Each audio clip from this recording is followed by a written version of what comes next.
ఆది కాండము 22వ అధ్యాయము మొదటి వచనం దగ్గరికి వద్దాము ఒకసారి. ఆ సంగతులు జరిగిన తరువాత దేవుడు అబ్రాహామును పరిశోధించెను. ఎట్లనగా అబ్రాహాము పిలవగా అతడు చిత్తము ప్రభువా అని. అప్పుడు ఆయన, నీకు ఒక్కడైన నీ కుమారుని నీవు ప్రేమించి ఇస్సాకును తీసుకుని మోరియా దేశముకు వెళ్ళి అక్కడ నేను నీతో చెప్పబో పర్వతములలో ఒక దాని మీద దహన బలిగా అతన్ని అర్పించమని చెప్పాను. చాలు చూడండి, ఇక్కడ మనం ఏం చదువుకున్నామంటే అబ్రాహాము 75వ సంవత్సరములో పిలువబడ్డారు.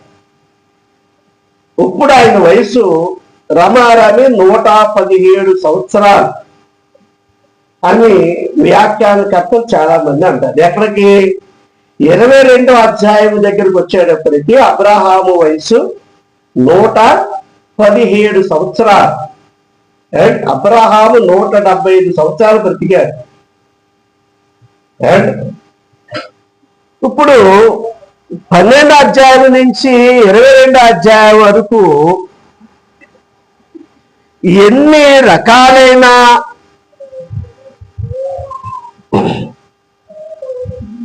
పరీక్షలు జరిగాయి ఎప్పుడైనా మీరు ఆలోచించారా? ఎన్నిసార్లు ఆయన పరీక్షించబడ్డాడో ఎప్పుడైనా ఆలోచించారా మీరు?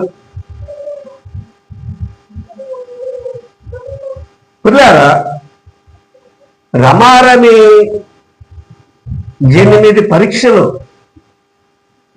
పరీక్షలకి గురి చేయబడ్డాడు అబ్రాహాం.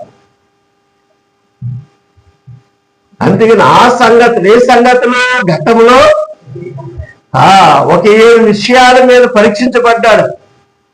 వాటన్నిటిలో కొన్నిటిలోని నిలబడ్డాడు, కొన్నిటిలో పడిపోయాడు. కొన్ని పరీక్షల్లో చక్కగా ఎగ్జామ్లో పాస్ అయ్యాడు కదా, కొన్ని ఎగ్జామ్స్ లో ఫెయిల్ అయ్యాడు కదా, ఇంకా కొన్ని సబ్జెక్టులు ఉండిపోయి పాపం ఆయన దగ్గర. ఇప్పుడు ఫైనల్ సబ్జెక్ట్కి వచ్చాడు. రమారమి 8కి 5 ఆటల్లో పాస్ అయిపోయాడు. కాబట్టి సర్లే 3 కదని ఆయన ఏం చేశాడంటే, సర్లేరు అబ్బాయి మరి నీ వల్ల ఎలా అవలేదు, పోలే 8 ఆటలో 5 రాసావు కదా. మనము తప్పకుండా ప్రిపేర్ అవ్వాలి.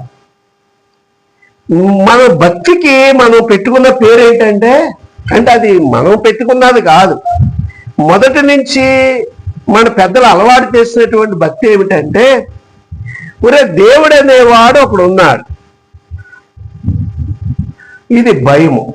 దేవుడు అంటే ఏంటి? భయము. కానీ వాస్తవానికి భయము కాదు, అది బంధం. మానవుడు అర్థం చేసుకున్నది భయము, దేవుడు అర్థం చేసుకోమని చెప్పింది బంధం. మానవుడికి దేవుడికి ఉన్నది ఏంటి? రక్త సంబంధం. ఏ సంబంధం? రక్త సంబంధం. ఇప్పుడు కానీ పూర్వం ఉన్నది ఆత్మ సంబంధం. పరమాత్ముడు మానవుణ్ణి జీవాత్మగా చేశాడు. ఇప్పుడు ఈ జీవాత్మ ఎందులోకి చేర్చబడాలి అంటే పరమాత్మలోకి చేర్చబడాలి. కాబట్టి మొదట మానవుడు ఆత్మ సంబంధిగా చేయబడ్డాడు. ఈ ఆత్మ సంబంధిని ఈ నూతన నిబంధనలో ఆత్మ ప్లస్ రక్తము అంటే ఆత్మ ఉన్న దేవుడు భూమిపైకి శరీరధారిగా వచ్చి మన కోసం రక్తాన్ని చిందించి రక్త సంబంధిగా మార్చుకున్నాడు. దేవునికి స్తోత్రం. అందుకని మీరు విలువ చేత కొనబడిన వారు అంటే మా నిష్కలంకమైనటువంటి గొర్రె పిల్ల రక్తము చేత మిమ్మల్ని ఆయన కొనుక్కున్నాడు. ఇది బంధం. ఇప్పుడు మన ఇంట్లో మన తండ్రి ఉంటాడు. తండ్రి అంటే భయం ఎప్పుడు ఉంటుంది పిల్లలకి? వాళ్ళు తప్పు ఏదైనా చేసినప్పుడు భయపడతారు తండ్రికి. అరే నేను ఇలాంటి తప్పు చేశాను, మా నాన్న ఊరుకోడరా బాబు అని సంటెత్తలు పట్టుకుని అని భయపడతారు పిల్లలు. తప్పు చేసినప్పుడు పిల్లలు పడవలసింది భయమే. కానీ ఆ భయపడడానికి కారణం ఏంటి? తల్లి లేక తండ్రి బిడ్డలు అనేటువంటి బంధము వలన. ముందు బంధాన్ని మనం అర్థం చేసుకోవాలి, తర్వాత భయాన్ని ఎలా అర్థం చేసుకోవాలో చెప్తా. ఈ రోజున దేవుడికి మనకు ఉండవలసింది ఏంటి? మర్చిపోయారా? నేను మొదటే అర్థం కాకుండా ఇప్పుడు అర్థమయ్యేలాగా మాట్లాడుతాం కదా.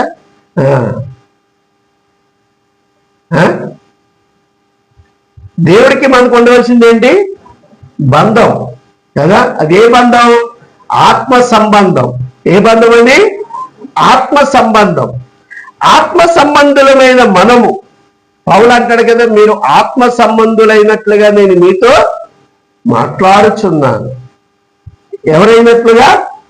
ఆత్మ సంబంధులైనట్లుగా నేను మీతో మాట్లాడుచున్నాను అంటాడు. కాబట్టి ఈ రోజున అబ్రహాము ఆ సంగతులు జరిగిన తర్వాత, అంటే ఆల్రెడీ 7 ఎగ్జామ్స్ పెట్టాడు ఆయన. ఏంటి మొదటి ఎగ్జామ్ ఏంటి? మొదటి ఎగ్జామ్ ఏంటండి? నీ ఉన్న ఊరుని నీ కన్నవారిని విడిచిపెట్టాడా లేదా? పాస్ అయ్యాడు. మొదటి ఎగ్జామ్ పాస్ అయ్యాడు. రెండో ఎగ్జామ్ ఏంటి?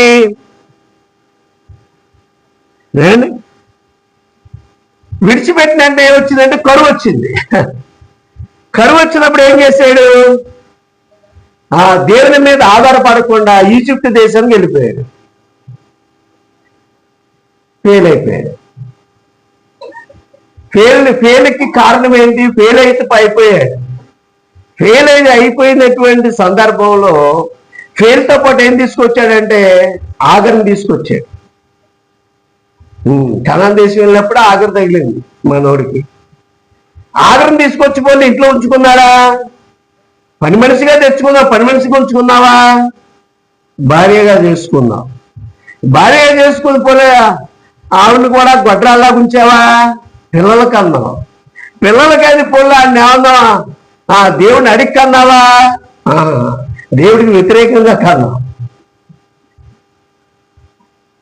మన ప్రతి ఫెయిల్యూర్స్ లో నీకు ఒక శ్రమ ఉంటుంది ఎప్పుడు కూడా. అందుగురించే ఫెయిల్యూర్స్కి ఎప్పుడు కూడా మనం టైం ఇవ్వకూడదు, అవకాశం కూడా ఇవ్వకూడదు. ప్రతి విద్యార్థి కూడా ఆలోచన చేయాలి. ఏంటంటే నువ్వు ఫెయిల్ అయ్యే ప్రతి తరుణము నీకు ఇవ్వబడిన అమూల్యమైన సమయం, నీ ఏజ్, నీ ఆయుష్ని నువ్వు ఫెయిల్ చేస్తూ ఉన్నావు. నీ సామర్థ్యతను ఫెయిల్ చేస్తూ ఉన్నావు. ఏం ఫెయిల్ అవుతుంది? నీ సామర్థ్యత. నేనేదో గొప్పవాడిని నువ్వు అనుకుంటున్నావు కదా, అది నీతోనే మాట్లాడుతుంది. అరే నువ్వు ఫెయిల్ అయింది కాకుండా నీలో ఉన్న నన్ను కూడా నీవు ఫెయిల్ చేస్తున్నావు. నీతో పాటు నన్ను కూడా ఒక ఫెయిల్యూర్గా ఈ లోకానికి చూపిస్తున్నావు కదా.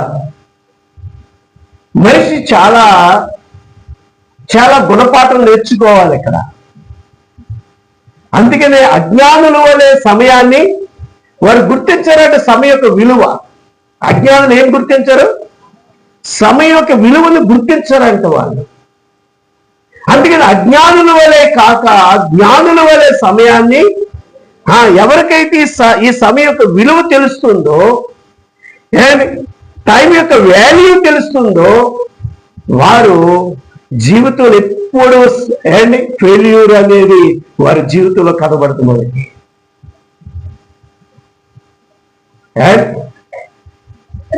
వారి జీవితంలో మన ఫెయిల్యూర్ కనబడదు. కారణం ఏంటంటే వాళ్ళ సమయాన్ని సద్వినియోగము చేసుకుంటారు. ఏ సమయంలో ఏది చేయాలో ఆ పని చేస్తారు. ఈయన కరువు వచ్చింది, మొదటి ఎగ్జామ్ పాస్ అయ్యాడు, రెండో ఎగ్జామ్లో ఏమయ్యాడు,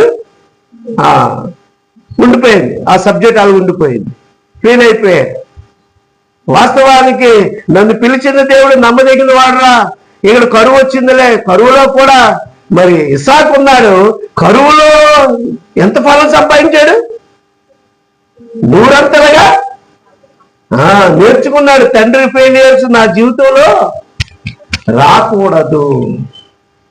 మన తల్లిదండ్రులు మనకి జ్ఞానోదయం కలగజేసేటువంటి వారు. ఇస్సాకు నేర్చుకున్నాడు తండ్రి ద్వారా, తండ్రి ఫెయిల్యూర్ లోంచి ఒక పాస్ను తెచ్చుకున్నాడు, అండ్ ఒక మైనస్ లో నుండి ఒక ప్లస్ తెచ్చుకున్నాడు ఆయన. అండ్ కరువులో దేశమంతా కరువుతో ఉంటుండగా ఇస్సాకు 100 ఫలాన్ని సంపాదించుకున్నాడు కదా.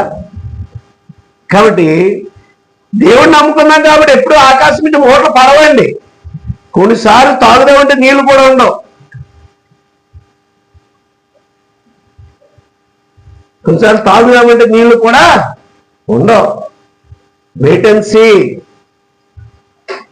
సంసోను, దేవా నేను చచ్చిపోతున్నాను, ఇందుకోసమే నన్ను పుట్టించావా ఏంటి అని ప్రార్థన చేస్తే, ఆగరు, అయ్యా నా బిడ్డ చచ్చిపోతున్నాను, నేను చచ్చిపోతున్నాను, ఇందుకోసమే పుట్టించావేంటంటే ఆయన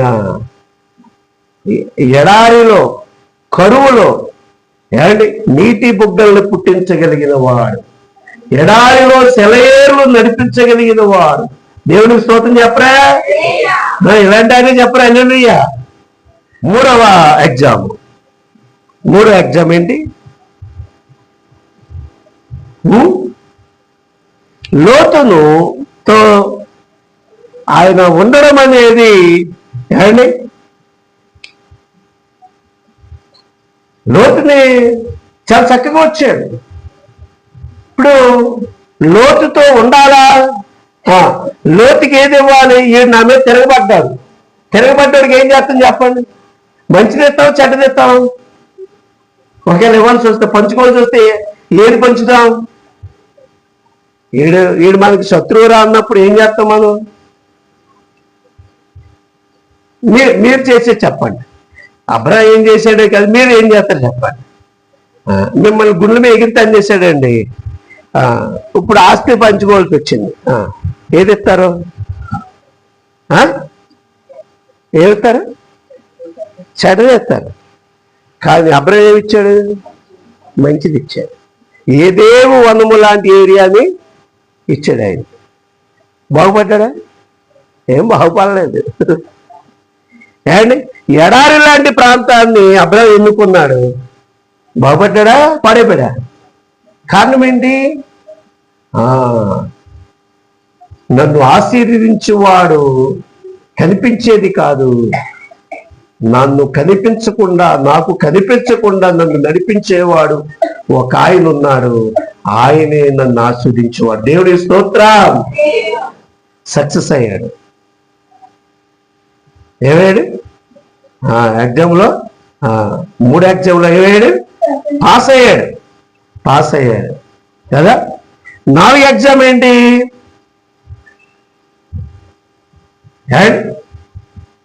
4 ఎగ్జామ్ ఏంటి, అయ్యో చెప్పండిలారా 4 ఎగ్జామ్ ఏంటి. ఇప్పుడేమో వీడు గుండె మీద తన్నేసి వెళ్ళిపోయాడు, మన సమృద్ధి ఏరియాని తీసుకున్నాడు. ఇప్పుడు ఎవరో చెప్పారు, అబ్రహాం అయ్యో మీ ఓడు ఫలానా ఆ ప్రాంతంలో ఉంటున్నాడు కదా, సొదొమ గొమొర్రాలో ప్రాంతంలో ఉంటున్నాడు కదా మీ ఓడు లోతు అనేవాడు, ఇప్పుడు ఆడి పిల్లల్ని ఆడి భార్యలు ఆడి ఆస్తిని ఆడెవడో వచ్చి మొత్తం దోచుకెళ్ళిపోయాడయా అని అబ్రహాముకి కబురు పెట్టారు. కబురు తీసుకొచ్చాడు ఒక ఆయన. కబురు తీసుకొచ్చినప్పుడు ఇప్పుడు ఏం చేయాలి, వాస్తవానికి ఈడు వెళ్ళాడు, బాబాయ్ ఇది పరిస్థితి, పిల్లలు ఎలా ఉన్నారు, భార్య ఎలా ఉంది, ఇక ఎలాంటి పరిస్థితులు ఉన్నాయి, నా పరిస్థితులు బాగానే ఉన్నాయి, నువ్వు ఎలా ఉన్నావు బాబాయ్ ఏంటది ఎప్పుడు ఉత్తరం రాసి ఉంటాడా? రాయలేదంట. ఏమని చెప్పుంటాడా? ఏం చెప్పలేదంట. అంటే ఆడపిల్లలు ఆడి కుటుంబం ఇంకా ఆడి సంపాదించుకోవడం, ఆడి మిద్దెల మీద దాచుకోవడం కాడే. ఇంకెవరితో పని ఉండదు ఇంకా వాళ్ళకి. ఎవడేమైపోయినా పర్లేదు, ఆడు బాగుంటే చాలంతే. ఇలాంటి వాడు అబ్రాహాముకి ఆ వార్త తెలిసినప్పుడు ఏమండి దేవుని ప్రేమ అంతు గురించే మీ శత్రువుల కొరకు మీరు ప్రార్థన మేము హింసించే వారి కొరకు మీరు ప్రార్థన చేయాలి. అబ్రాహాము కుమారుడు యేసుక్రీస్తు ప్రభుల వారు, ఇతడును కూడా అబ్రాహాము కుమారుడే జకయ్య. అబ్రాహాము కుమారులు అంటే ఈ ఎగ్జామ్స్ లో పాస్ అవ్వాలని దాని అర్థం. ఈ ఎగ్జామ్స్ లో పాస్ అయిన వాళ్ళే ఇప్పుడు రాసుకుని నేను అబ్రాహాము కుమార్తెని, విడిచిపెట్టావా ఉన్న ఊరిని కన్నవారిని.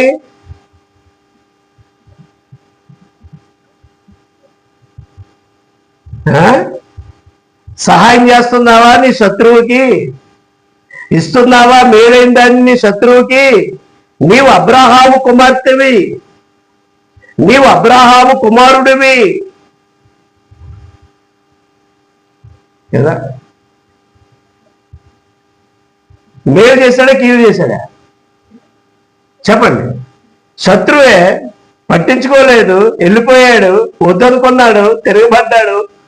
అయినా సరే అబ్రాహాము ఏం చేశాడు వాళ్ళకి? ఇక్కడ అద్భుతం ఏంటంటే వాస్తవానికి వాళ్ళు సహాయం చేయడం ఎగ్జామ్ కాదు. ఇక్కడ ఎగ్జామ్ ఏమిటి అంటే ఆ రాజు అంటాడు, ఒరే బాబా వాళ్ళు నాకు ఇడిచిపెట్టేసి ధనవంతా నువ్వు తీసుకెళ్ళిపోరా,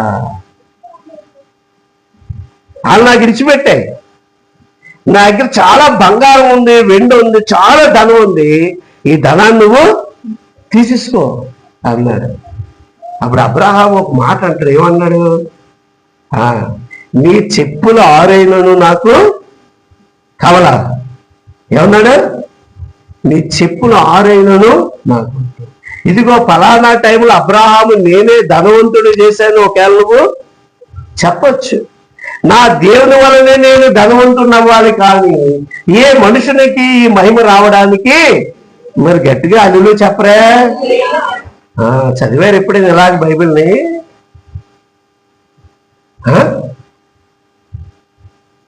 అయ్యా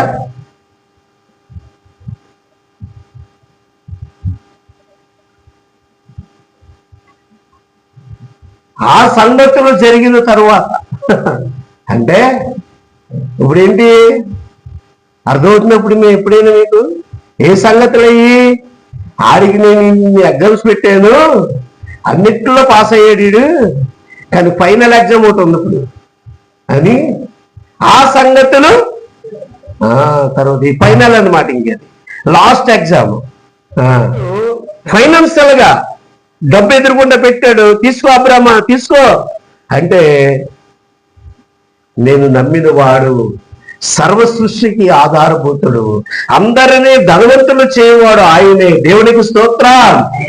నేను ఆయన వలన ధనవంతుడిని కావాలి కానీ నీ వలన కాదు కదా. కాబట్టి ధనాన్ని తృణీకరించిన అబ్రాహాం ఎగ్జామ్ లో పాస్ అయిపోయాడు. దేవుని స్తోత్రం చెప్పండి.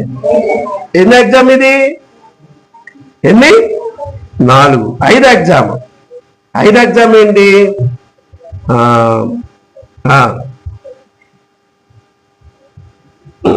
ఏంటి 5 ఎగ్జామ్ ఏమిటి అంటే దేవుని యొక్క సన్నిధిలో చూడండి,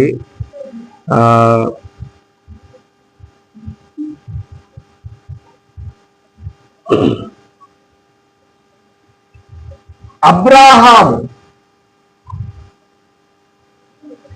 తన యొక్క పిల్లలను ఎవరో లోతు యొక్క పిల్లలను, లోతు యొక్క కుటుంబాన్ని తిరిగి మరలా తన దగ్గరికి తెచ్చుకోకుండా, వాస్తవానికి ఏంటి, ఒరే ఇదంతా వాళ్ళు తీసుకెళ్ళిపోయారు, నేనే కదా నీకు మళ్ళీ సహాయం చేసి నీ కుటుంబాన్ని, నీకు పని వాళ్ళని, నీకు ఆస్తిని తిరిగి ఎవరిచ్చారు?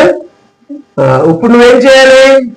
ఆ రోజు ఏదో అన్నావు కదా, ఇప్పుడు చెప్పు అని ఏం చేయొచ్చు? మళ్ళీ తన కుటుంబం తన బానిసగా చేసుకోవచ్చు. కానీ స్వాతంత్రముగా వారి జీవితాలు వారు జీవించినట్లుగా మరలా విడిచిపెట్టేశాడు ఆయన. దేవునికి స్తోత్రం. అంటే తన ఆధిపత్యాన్ని సహాయం చేసిన, తన ఆధిపత్యాన్ని తన అధికారాన్ని ఎవరిపైన చూపించడానికి ఆయన ఇష్టపడలేదు, తన తోటి వారుగా. అందుకనే ప్రభువారు అంటారు కదా, ఏమంటారు? నేను మిమ్మల్ని దాసులని పిలవక ఏమన్నాను? స్నేహితులని. తనతో సమానంగా, తనతో ఈక్వాలిటీగా. ఆ మనసేం మనసు అండి నిజంగా కదా. ఎగ్జామ్లో పాస్ అయ్యాడు కదా, అంటే ఇతరుల కంటే నేను గొప్పవాడిని అని ఆయన ఇప్పుడు కూడా అనుకోలేదు. తను ఎంత సాధించిన ఇతరుల కంటే నేను యోగ్యుణ్ణి అని అనుకోలేదు ఆయన ఎప్పుడు.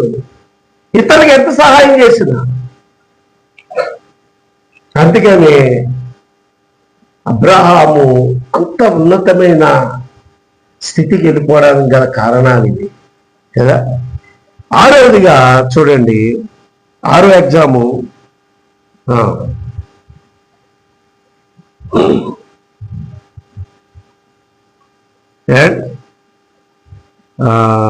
6వ ఎగ్జామ్ ఏంటి?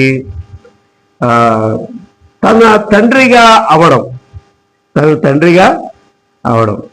దేవుడు చెప్పాడు ఇస్తానని. 15వ అధ్యాయంలో చెప్పాడు, అరే బాబు ఆకాశ నక్షత్రాలు చూడరా,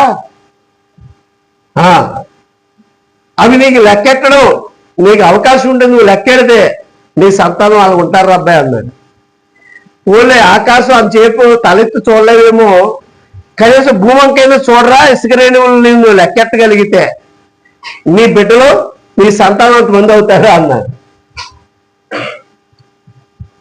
విన్నాడు కానీ ఉండలేకపోయాడు, అంటే నిరీక్షించలేకపోయాడు. కాబట్టి ఇందులో ఫెయిల్ అయిపోయాడు. ఫెయిల్ చేయడానికి కారణం ఏంటి? ఆగర్ని దగ్గరికి తీసుకోవడం కదా.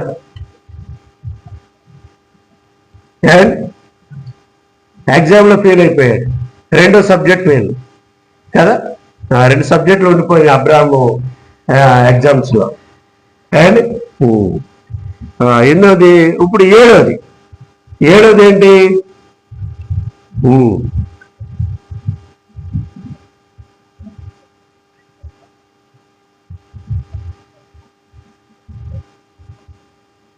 ఒక ఫిలిప్పీ ప్రాంతానికి వెళ్ళాడు.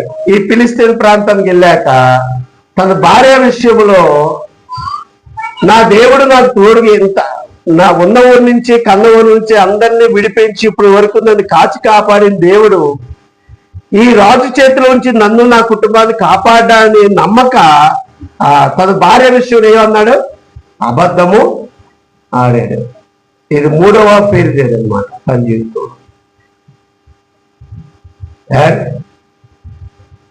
మనము నమ్మలేనప్పుడు అబద్ధాలు ఆడతాం. ఇతరుల మనం నమ్మకం లేనప్పుడే ఏదోలా తప్పించుకోవడం కోసం అబద్ధాలతో మెయింటైన్ చేస్తుంది దాన్ని. అలా అబ్రహాం జీవితంలో ఇది 3వ ఫెయిల్ చేయదన్నమాట. ఏమండి?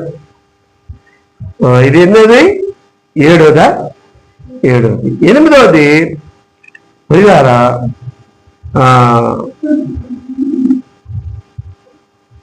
దేవుడు 8వ పరీక్ష ఏం పెట్టాడంటే, దేవుని యొక్క సన్నిధిలో నుండి ఆగర్ని ఇస్మాయిల్ని తోసే బయటకు అన్నాడంటే.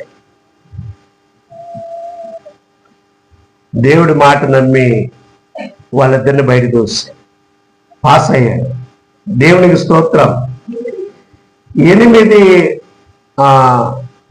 ప్రశ్నల్లో 5 ఆటలకి మంచి సమాధానాలు ఇచ్చాడు, 3 ఆటలకి ఫెయిల్ అయిపోయాడు. కాబట్టి ఎగ్జామ్ పాస్ అయినట్టే ఫెయిల్ అయినట్ట. 8కి 5 కాబట్టి పాస్ అయ్యి దేవుని స్తోత్రం చెప్పండి. ఇప్పుడు 9వ ఎగ్జాము. ఈ 9వ ఎగ్జామ్లో కూడా ఆయన పాస్ అయిపోయాడు. దేవునికి స్తోత్రం. అండి ఇదిగో నీ ఒక్కగాని ఒక్క కుమారుడైన నాకు ఆ వ్యక్తిని ఏం చెయ్యి, తిరిగి నాకు ఇచ్చేయి అన్నప్పుడు ఆయన్ని ఇచ్చేయడానికి ఆయన చాలా ఇష్టపడ్డాడు. కాబట్టి ప్రియులారా, దేవుని యొక్క సన్నిధిలో మనము చాలా విషయాలు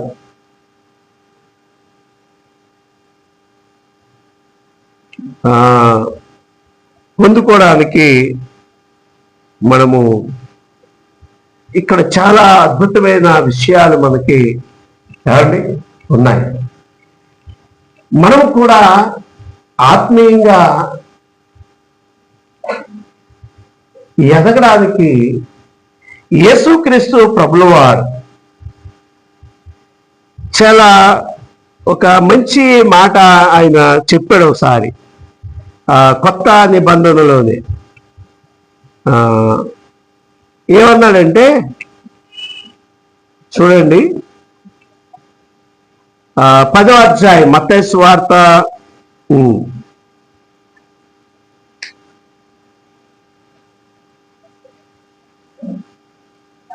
మత్తయి సువార్త 10వ అధ్యాయం 37, 39 వచ్చారు చదవండి.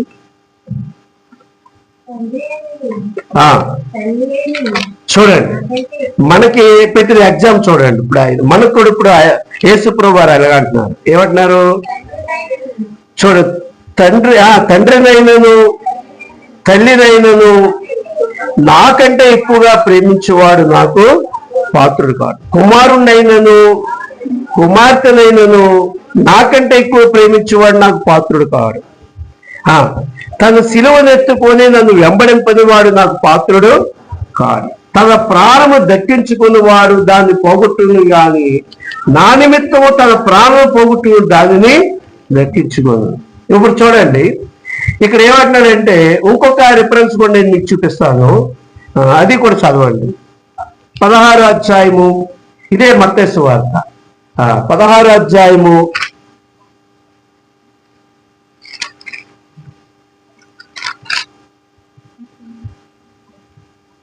24 వచ్చు.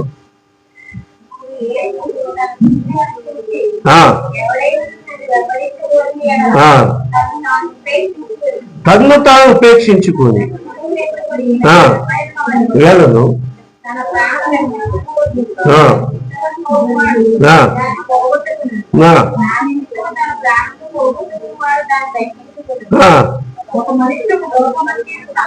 సంపాదించుకుని తన ప్రాణం పోగొట్టుకుని తనకి ఏమి ప్రయోజనము? ఒక మనుషుడు తన ప్రాణంకు ప్రతిగా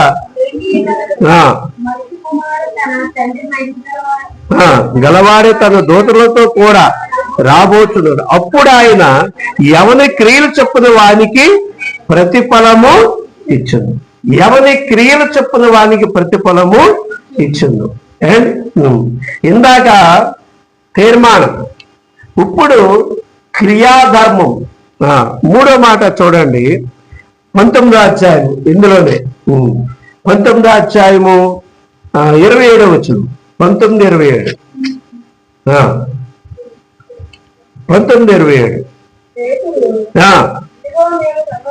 ఇదిగో మేము సమస్తము విడిచిపెట్టి నేను వెంబడించుకుని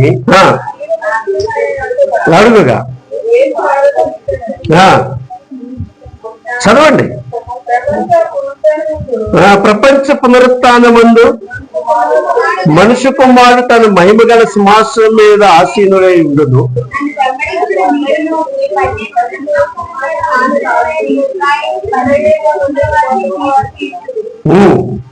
నా నిమిత్తము